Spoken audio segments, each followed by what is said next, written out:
ओम नमो भगवते वासुदेवाय नमः।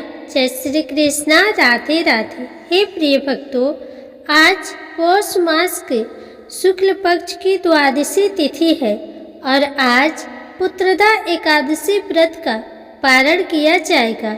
यानी कल 10 जनवरी को जिन भक्तों ने पुत्रदा एकादशी का व्रत रखे थे वे आज 11 जनवरी शनिवार को पारण करेंगे। आज का दिन बड़ा ही शुभ और मंगलकारी है। एकादशी के व्रत के पारण के दिन तुलसी माता और लक्ष्मी माता की कथाओं को सुनने से ही एकादशी का व्रत पूर्ण माना जाता है और भक्तों की समस्त मनोकामनाएं पूर्ण होती है। तो जिन लोगों ने व्रत नहीं भी रखा है वे भी द्वादशी के दिन तुलसी माता की इन पावन कथाओं को सुन सकते हैं। तुलसी माता की कथाओं को सुनने से धन संपत्ति और अनंत शुभ फलों की प्राप्ति होती है। तो आइए भगवान श्री लक्ष्मी नारायण जी के चरणों का ध्यान करते हुए इन कथाओं को सुनते हैं। कथा शुरू करने से पहले आइए जान लेते हैं व्रत के पारण का शुभ समय। तो देखिए, पुत्रदा एकादशी के व्रत का पारण 11 जनवरी दिन शनिवार को सुबह 7:14 से 8:21 के अंदर किया जाएगा। तो समय का ध्यान रखें। अब आइए कथा की ओर चलते हैं। प्रेम से बोलिए श्री राधे कृष्ण भगवान की जय। आइए सुनते हैं तुलसी माता की संपूर्ण कथाएं। तुलसी माता को हरि प्रिया भी कहा जाता है। जितना भगवान श्री हरि विष्णु सोने चांदी हीरे मोती और रत्नों से प्रसन्न नहीं होते, उतना सिर्फ तुलसी दल से प्रसन्न हो जाते हैं। सच्ची श्रद्धा भाव से तुलसी दल भगवान विष्णु को अर्पित करने से मनुष्य के सभी संकट कट जाते हैं और मनोकामनाओं की पूर्ति होती है। शास्त्रों के अनुसार एकादशी के दिन तुलसी जी में कभी भी जल नहीं चढ़ाना चाहिए, क्योंकि तुलसी महारानी स्वयं एकादशी का निर्जल व्रत रखती है। लेकिन द्वादशी के दिन व्रत के पारण के समय तुलसी माता को जल अवश्य चढ़ाना चाहिए और पूरे विधि विधान से पूजा पाठ करके उनके कथाओं को सुनकर ही अपना व्रत खोले। ओम श्री गणेशाय नमः। एक बार एक गांव में एक बहुत ही बुजुर्ग महिला रहती थी। वह बहुत ही पूजा पाठ किया करती थी। वह रोज तुलसी माँ की पूजा करती थी और वह बुजुर्ग महिला रोज तुलसी माता से कहती, हे तुलसी माँ, तुम मुझे बहू दे, पीताम्बर की धोती दे, मीठा मीठा घास दे, बैकुंठ में वास दे, चटक की चाल दे, पटक की मौत दे, चंदन का काठ दे, रानी सा राज दे, दाल भात का भोजन दे, 11 की मौत दे और कृष्ण जी का कंधा दे। वह बुजुर्ग महिला हर महीने में तुलसी माता की पूजा करती और उनके बिरले को रोज सींचती। तुलसी माता बुजुर्ग महिला की बात सुनकर धीरे धीरे सूखने लगी। तभी भगवान श्री कृष्ण जी ने देखा कि तुलसी माता सूख रही है और तभी एक दिन भगवान श्री कृष्ण तुलसी माता जी के पास प्रकट हुए और भगवान श्री कृष्ण जी ने तुलसी माता से पूछा, तुम क्यों सूख रही हो? सभी महिलाएं तुम्हारी पूजा करती है और तुमको रोज सींचती है, लेकिन फिर भी तुम रोज सूखती जा रही हो। इसका कारण क्या है? जिसके बाद तुलसी माता ने भगवान श्री कृष्ण जी से कहा कि हे प्रभु, एक बुजुर्ग महिला मेरे पास रोज आती है और रोज एक ही बात बोलती है, हे तुलसी माता, सबकी दाता, मैं तेरा बिरला सींचती हूँ, तुम मुझे बहू दे, पीताम्बर की धोती दे, मीठा मीठा घास दे, बैकुंठ में वास दे, चटक की चाल दे, पटक की मौत दे, चंदन का काठ दे, रानी सा राज दे, दाल भात का भोजन दे, 11 की मौत दे और कृष्ण जी का कंधा दे। मैं उस बुजुर्ग महिला की सारी मनोकामनाएं पूरी कर सकती हूँ, लेकिन उसकी एक मनोकामना पूरी नहीं कर सकती। मैं कृष्ण जी का कंधा कहाँ से दूंगी। भगवान श्री कृष्ण जी तुलसी माता की बात सुनकर जोर जोर से हंसने लगे और फिर भगवान श्री कृष्ण जी ने तुलसी माता जी से कहा कि तुम चिंता मत करो, जब वह बुजुर्ग महिला की मृत्यु होगी तब मैं मौके पर आकर उसे कंधा दे दूंगा। अब जब वह बुजुर्ग महिला पूजा करने आए तो कह देना कि तुम्हें सब कुछ मिल जाएगा। कुछ दिनों बाद वह वृद्ध महिला ठोकर खाकर रास्ते में गिरकर मर गई। पूरे गांव के सभी लोग आए और उस महिला को सभी लोग धर्मात्मा मानते थे। उसको तुलसी जी की टोकरी कहते थे।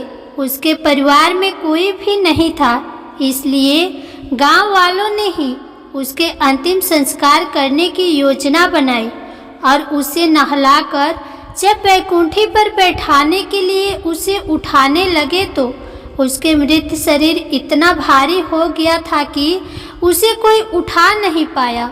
यह सब देखकर वहाँ के सभी लोग तरह तरह की बातें करने लगे और कहने लगे कि यह इतना पूजा पाठ करती थी, हर समय माला फेरती थी, इसलिए यह इतनी भारी हो गई है। वहीं पूरी गांव में चर्चा होने लगी कि डोकरी माई कोई भक्ति नहीं करती थी, यह छल कपट करती थी। हम जिसे धर्मात्मा समझते थे वह पापी है जो कि किसी से भी नहीं उठ पा रही है। यह इसके कर्मों की सजा है। इधर भगवान ने सोचा कि मेरे भक्त की निंदा हो रही है, इसलिए भगवान ने बूढ़े ब्राह्मण का वेश धारण करके वहां पर आए और वहां पर एकत्रित लोगों से पूछने लगे कि यहाँ पर इतनी भीड़ क्यों लगी है, जिसे लोग कहने लगे कि यहाँ पर डोकरी माई मर गई है और पाप इतना था कि जिससे यह उठ नहीं पा रही है। सब उठा उठाकर थक गए। तब ब्राह्मण ने कहा, मुझे एक बार डोकरी के कानों में कहने दो, फिर वह देखो कैसे उठती है। तो सभी लोगों ने कहा कि आप भी प्रयास करके देख लीजिए। तब भगवान ने उस वृद्ध महिला के कानों में कहा कि हे डोकरी माई, देखो मैं आ गया। और जो डोकरी पूजा करते समय शब्द कहती थी वह शब्द उसके कानों में कहने लगे, तू बेड़ा सिचू तेरा, मैं करूँ निस्तारा मेरा। डोकरी माई बहू ले, बेटी ले, पोता ले, लड्डू ले, पीताम्बर की धोती ले, गहना ले, घी का घड़ा ले, मीठा मीठा खीर और पूड़ी ले, दाल भात का भोजन ले, धन दौलत ले, रानी सा राज ले, तुलसी जी का पत्ता ले, मुंह में गंगा जल ले, 11 को दिल ले, चंदन का दाग ले, कृष्ण जी का कंधा ले। इतना सुनते ही डोकरी हल्की हो गई। भगवान ने बोला, आओ और इसको उठाओ। भगवान ने हाथ लगाया और डोकरी माई उठ गई। सबको बड़ा आश्चर्य हुआ। उसे खूब धूमधाम से ले जाया गया। भगवान उसे अपने कंधे पर ले गए। पूरे गांव में उसकी चर्चा होने लगी, जिससे उसको मुक्ति मिल गई और वह वैकुंठ में चली गई। सभी लोग देखते रह गए। सभी लोगों ने देखा कि शमशान घाट तक तो ब्राह्मण साथ ही आया था, लेकिन अब वह दिखाई नहीं दे रहा है। इससे लोगों को समझ में आ गया कि वह कोई और नहीं, स्वयं भगवान ही बूढ़े ब्राह्मण के रूप में आए थे। बोलिए श्री तुलसी शालिग्राम की जय। बोलिए श्री लक्ष्मी नारायण भगवान की जय। बोलिए श्री राधा कृष्ण भगवान की जय। अब आइए तुलसी माता की अगली कथा को सुनते हैं। एक बार देवी तुलसी विवाह हेतु वर ढूंढने के लिए तीर्थ यात्रा पर निकली थी और ढूंढते ढूंढते वह गंगा किनारे पर पहुंच गई। उस वक्त गणेश भगवान गंगा किनारे तप कर रहे थे। उन्हें देखते ही देवी तुलसी उन पर मोहित हो गई और उनके मन में गणेश भगवान से विवाह की इच्छा उत्पन्न हुई। फिर देवी तुलसी ने गणेश जी के पास जाकर उनका ध्यान भंग कर दिया आंखें खोलने के बाद गणेश भगवान के सामने देवी तुलसी खड़े थे, लेकिन सामने एक स्त्री है, इसलिए अपने क्रोध को नियंत्रण में रखकर गणेश भगवान ने पूछा, आप कौन है देवी, और मेरा ध्यान भंग करने का क्या कारण है? जवाब में देवी तुलसी ने अपने परिचय के साथ गणेश जी से विवाह की बात कर ली। उत्तर में गणेश जी बोले, देवी, मैं ब्रह्मचारी हूँ, उस वजह से मैं विवाह नहीं कर सकता।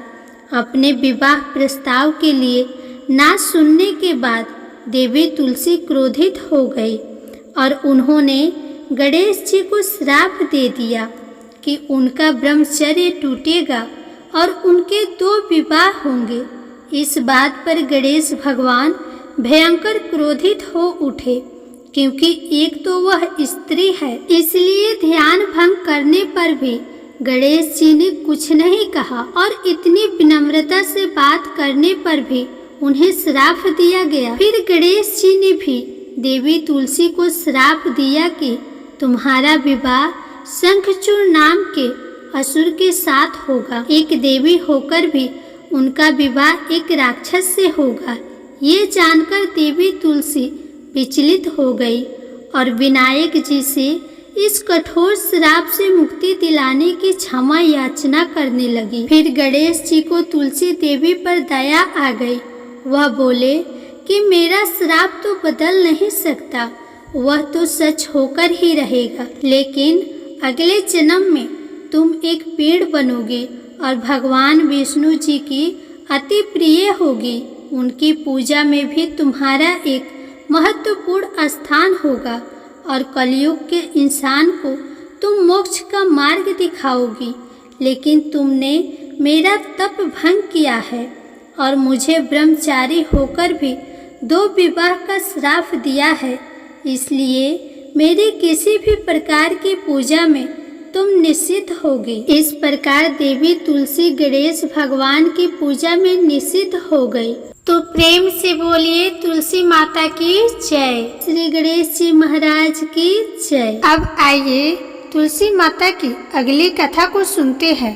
शिव पुराण के अनुसार पौराणिक समय में दैत्यों का राजा दंभ हुआ करता था। वह बहुत बड़ा विष्णु भक्त था।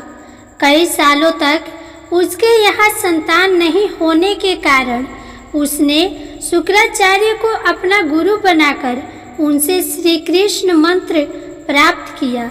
ये मंत्र प्राप्त करके उसने पुष्कर सरोवर में घोर तपस्या की। भगवान विष्णु उसकी तपस्या से प्रसन्न हुए और उसे संतान प्राप्ति का वरदान दे दिया।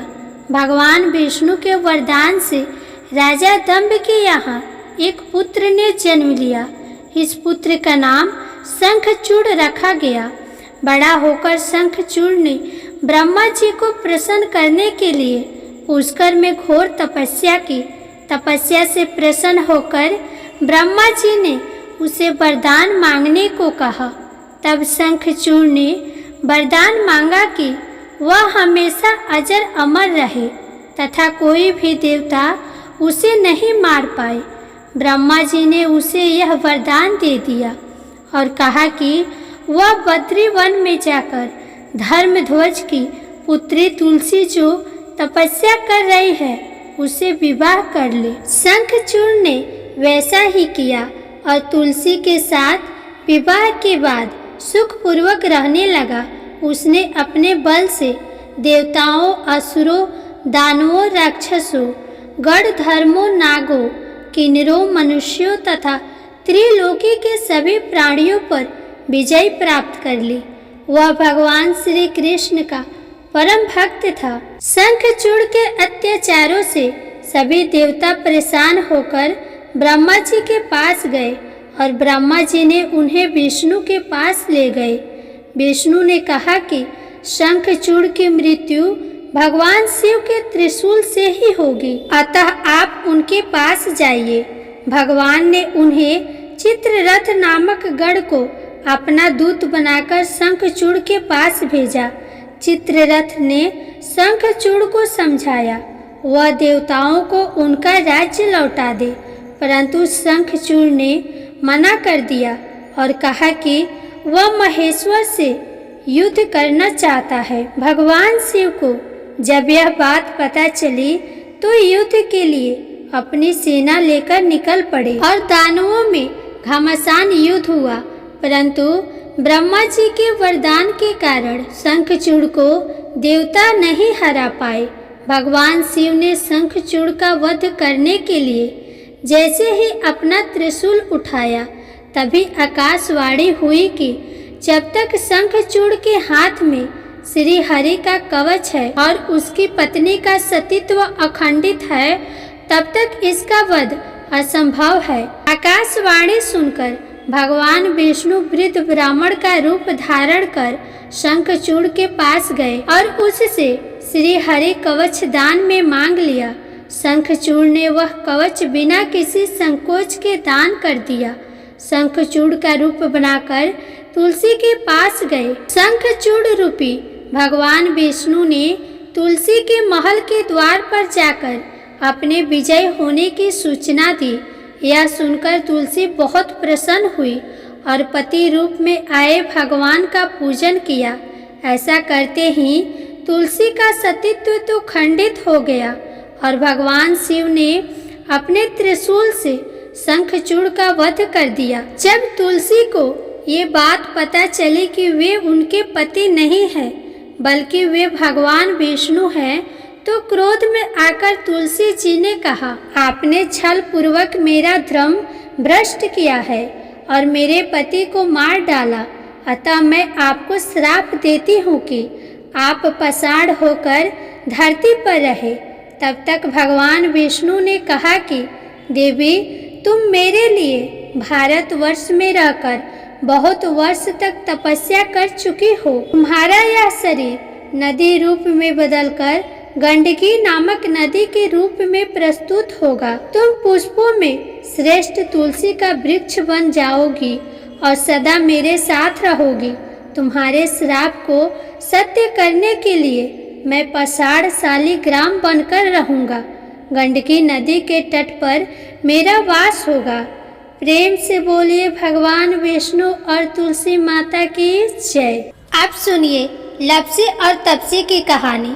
एक लप्सी था, एक तपसी था। तपसी हमेशा भगवान की तपस्या करता था, लेकिन उसे चोरी करने की आदत थी। लप्सी हमेशा सवा सेर की लप्सी बनाता और सबसे पहले भगवान को भोग लगाता, उसके बाद में स्वयं भोजन करता। दोनों भाइयों का यही नियम था। एक दिन किसी बात को लेकर दोनों भाइयों में कहा सुनी हो गई। तपसी कहने लगा कि मैं रोजाना भगवान की तपस्या करता हूँ, इसीलिए मैं बड़ा हूँ। तो लप्सी बोला कि मैं रोज भगवान को सवा सेर का लप्सी का भोग लगाता हूँ, इसीलिए मैं बड़ा हूँ। ऐसा कहते हुए दोनों जोर जोर से लड़ने लगे। तभी वहाँ से नारद जी गुजर रहे थे। दोनों को लड़ता हुआ देखकर वहाँ आए और उनसे पूछा कि तुम दोनों लड़ क्यों रहे हो। तो दोनों ने अपने आप को बड़ा बताया और साथ में बड़ा होने का कारण भी बताया। तो नारद जी बोले कि इसका फैसला मैं कर दूंगा, कल आकर बता दूंगा कि कौन बड़ा है। दूसरे दिन लप्सी और तपसी नहाकर अपने रोज की भक्ति करने आए तो नारद जी ने छुपकर 1.25 करोड़ की एक एक अंगूठी उन दोनों के आगे रख दी। जैसे ही भक्ति करते हुए तपसी की नज़र उस अंगूठी पर पड़ी तो उसने चुपचाप से उठाई और अपने पैर के नीचे दबा दी। लप्सी की नज़र अंगूठी पर पड़ी, लेकिन उसने ध्यान नहीं दिया। उसने पहले भगवान को भोग लगाया और फिर स्वयं भोजन करने के लिए बैठ गया। थोड़ी ही देर बाद नारद जी सामने आए तो दोनों ने पूछा कि अब बताओ हम दोनों में से कौन बड़ा है। तो नारद जी ने तपसी से कहा, तपस्या तो तुम करते हो, इतनी तपस्या करने के बाद भी तुम्हारी चोरी करने की आदत नहीं गई। यह अंगूठी मैंने ही तुम दोनों के आगे रखी थी। मैं ये देखना चाहता था कि तुम दोनों में से किनके मन में लालच है, तो तूने तो अंगूठी दिखाई पड़ते ही झट से अपने पैर के नीचे दबा ली।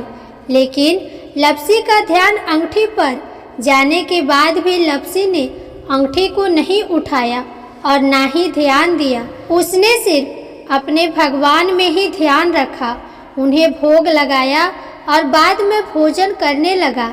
इसलिए लप्सी बड़ा है और तुम्हें तुम्हारी तपस्या का कोई भी फल नहीं मिलने वाला। जितनी चाहे मर्जी तुम तपस्या कर लो, तुम्हें इसका कोई भी फल नहीं मिलेगा। तो तपसी को यह सुनकर बहुत ही दुख हुआ और वह शर्मिंदा होकर नारद जी से माफ़ी मांगने लगा कि आज तक मेरी गलती माफ़ करो और मुझे बताओ कि मेरी तपस्या का फल कैसे मिलेगा। आज के बाद कभी भी मैं चोरी नहीं करूँगा। तो नारद जी ने कहा कि यदि कोई गाय या कुत्ते के लिए रोटी नहीं बनाएगा तो उसका फल तुझे मिलेगा। यदि कोई व्यक्ति ब्राह्मण को भोजन करवाकर उसे दक्षिणा नहीं देगा तो उसका फल भी तुझे ही मिलेगा। अगर किसी को सूट साड़ी देगा और उसके साथ भेंट स्वरूप कुछ रुपये नहीं देगा तो उसका फल भी तुझे ही मिलेगा। अगर कोई व्यक्ति दिए से दिया जलाएगा तो उसका फल भी तुझे ही मिलेगा। अगर कोई औरत आंगन लिपकर चौका नहीं लिपेगी तो उसका फल भी तुझे ही मिलेगा। यदि कोई व्रत कथा में सारी कहानी सुन ले लेकिन तुम्हारी कहानी ना सुने तो उसका फल भी तुझे ही मिलेगा। उसी दिन से हर व्रत कथा और कहानी के साथ लप्सी तपसी की कहानी कही और सुनी जाती है। प्रेम से बोलिए भगवान श्री लक्ष्मी नारायण की जय, तुलसी माता की जय, एकादशी माता की जय, भगवान गणेश की जय।